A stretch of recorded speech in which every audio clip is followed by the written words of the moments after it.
in the top half of the ninth inning. The batter now is Bruce Look. The left-hand hitting catcher has been up twice. Twice he has struck out.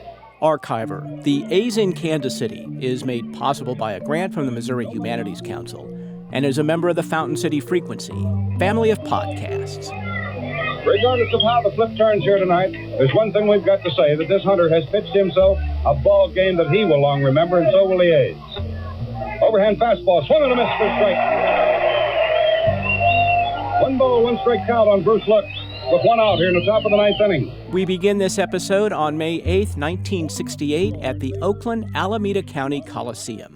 Catfish Hunter is pitching for the A's, and that's Al Helfer, Mr. Baseball Radio, as he was known, on KNBR San Francisco. And history was about to happen. 2 balls and 2 strikes, 1 out. Bases clean, top of the ninth inning, 4-0 in favor of the A's. He delivers. There's his fastball. Oh, strike 3, right down the pitch. Work out number 10 for the Catfish. And Rich Reese is coming up as a pinch batter. He'll bat for Baranowski. Rich Reese. So they're down to the very last out. Down comes the pitch. Reese swings on it and fouls it. That's strike 1. Hunter delivers. The pitch is taken inside and tight, just off the belt buckle. That levels the count at 1 ball and 1 strike. Hunter delivers it. The pitch is taken on the inside. A check swing on Reese. And his count goes to 2-1. The 2-1 delivery. Down it comes. Swung on and pumped back foul into the stands out of play.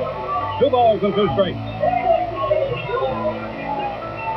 This will be the 2-2 delivery. Hunter cuts it loose. The pitch is taken on the inside. Macaroni thought he had to up and hot about that one as Jerry Newdecker called it on the inside for ball 3. Here he comes again with the 3-2 delivery. Fastball late in there. Strike 3. The fly is 6-0 here. He is being mobbed. Jim Catfish Hunter did not allow one man to get to first base tonight against the Minnesota Twins.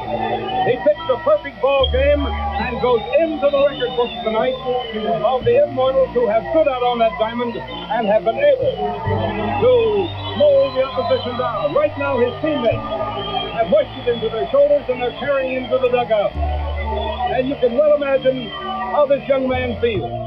I strongly suspect Catfish was elated. He was not quite 22 years old, and he had just pitched the first perfect game in the American League in 46 years. I also suspect fans in Oakland were thrilled. A perfect game the first year the franchise was in town. But for 12-year-old me, and for many baseball fans in Kansas City, this was just another what could have been moment. You see, this perfect game was a preview of an Oakland dynasty, a team that would win 3 consecutive World Series with players who started in Kansas City. Just a year before Catfish's gem, Kansas City was fighting to keep the A's.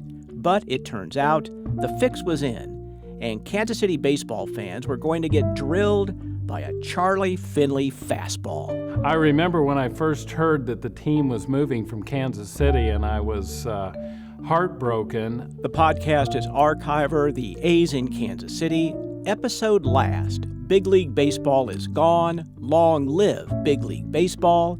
Me, I'm your host, Sam Zeff. A dream come true, it's Oakland A's now, screamed the headline on the front of the San Francisco Examiner sports page on October 19th, 1967. The day before, American League owners approved Charlie Finley's request to move the A's from Kansas City to Oakland. Literally from the moment Finley bought the club and came to town in 1960, he wanted to move the A's. He claimed otherwise, but it was a lie.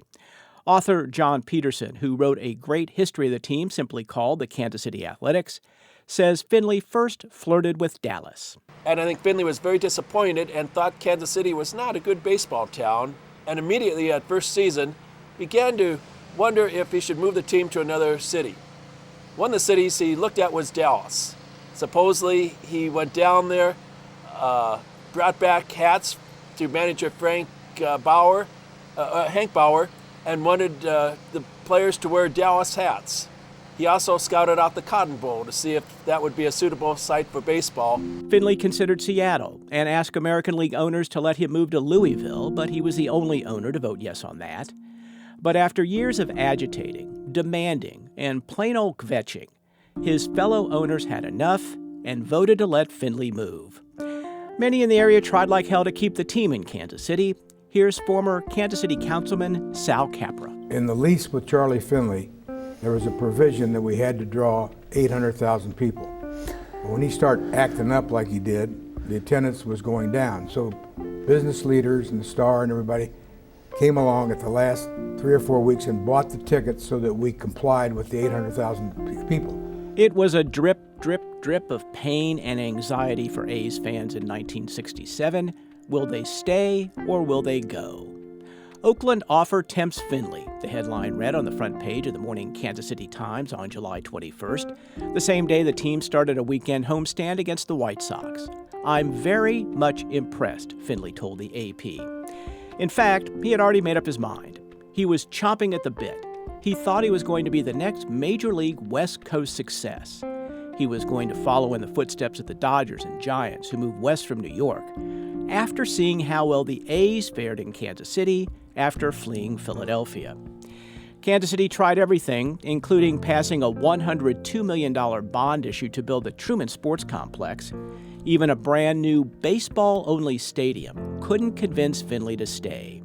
He had badgered American League owners so much, they finally said yes at the next league meeting. W.A. Clarkson was chair of the Jackson County Sports Authority at the time and was part of the team at the league meeting. The American League, as I recall, called a meeting in Chicago right after the World Series in 1968, and the whole delegation from the Kansas City community that was involved, and we were musing back and forth with all of our group how and what we might be able to say in order to hold the team in Kansas City, all the time knowing that Finley was doing everything he could to move. Sometime late in the afternoon or early evening, they called us up to meet with the leadership of the American League Committee. I was in the room, Senator Symington, the mayor of Kansas City, Ike Davis, and they told us that in fact they had voted to allow the A's to move to Oakland. And the thing that was most upsetting was that they would not give any specifics about an expansion team to replace the A's in Kansas City. To put it candidly, all hell broke loose. Ike Davis, the mayor, who normally at that time was very straightforward, and he exploded. And I remember Senator Symington got so mad he stormed out of the room. Turns out that Missouri Senator Stu Symington wasn't a guy you wanted to piss off.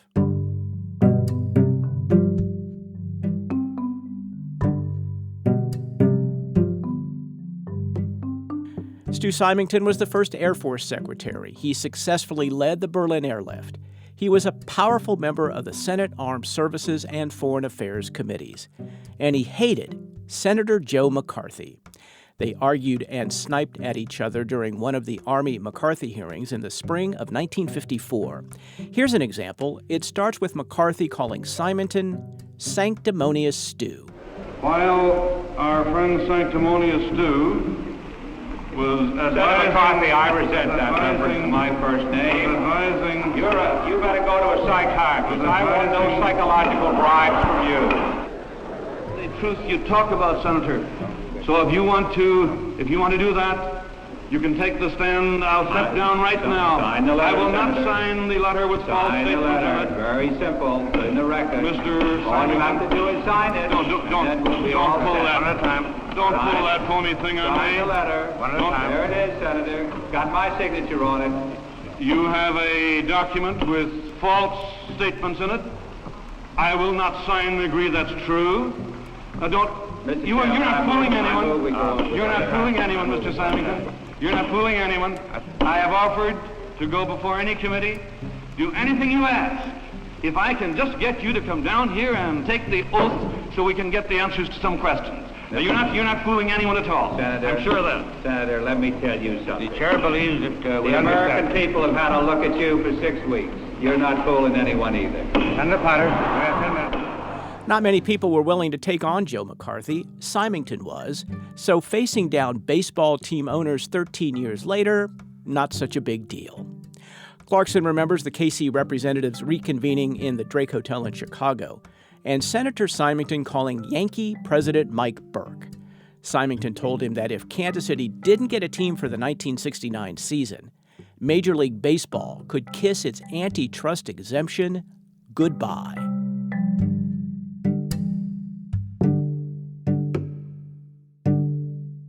Well, after Senator Symington, with a pretty lengthy conversation with Mr. Burke, who was the owner of the Yankees at that time, he really got their attention.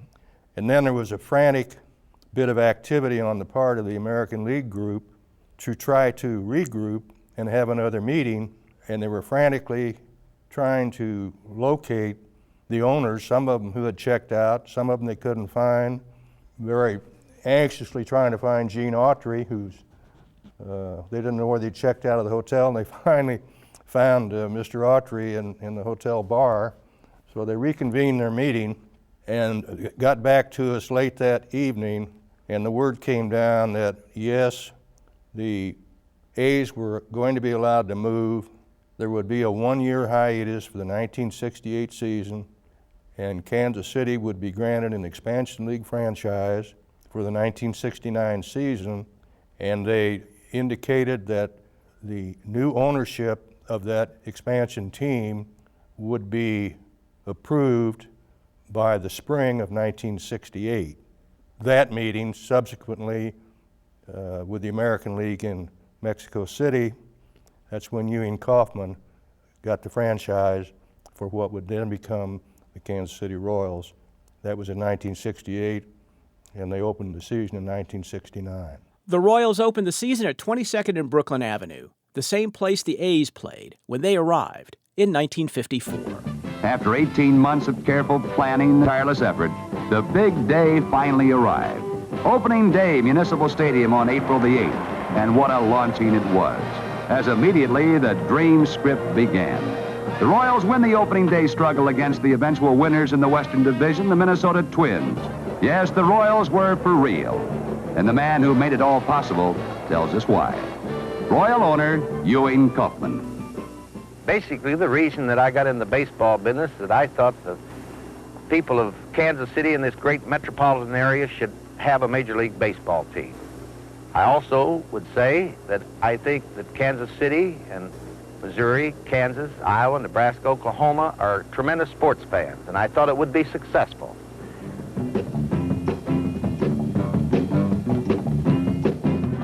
I was at that opening game with a whole new team of players to root for. Lou Piniella went 4 for 5. He would go on to be the American League Rookie of the Year in 1969. The Royals beat the Twins in extra innings that day. Joe Keogh singled in Joe Foy in the 12th. The win would go to Mo Drabowski in relief.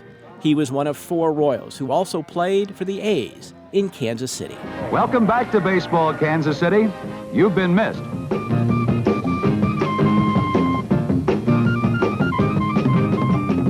That new look is your team, and Mid-America's team, the young and exciting Kansas City Royals.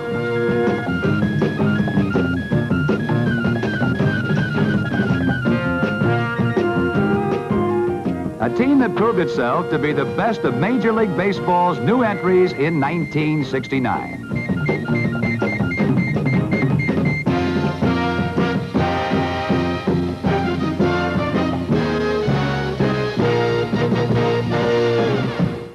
In the 50 years the A's have been in Oakland, they've won 4 World Series, including an amazing 3 in a row from 1972 to 74, and 6 American League pennants. In those same 50 years, the Royals have 2 World Championships and 4 American League pennants. Now, baseball people would probably disagree, but I'm going to call it even, mostly because I love Kansas City, but also because this is my podcast.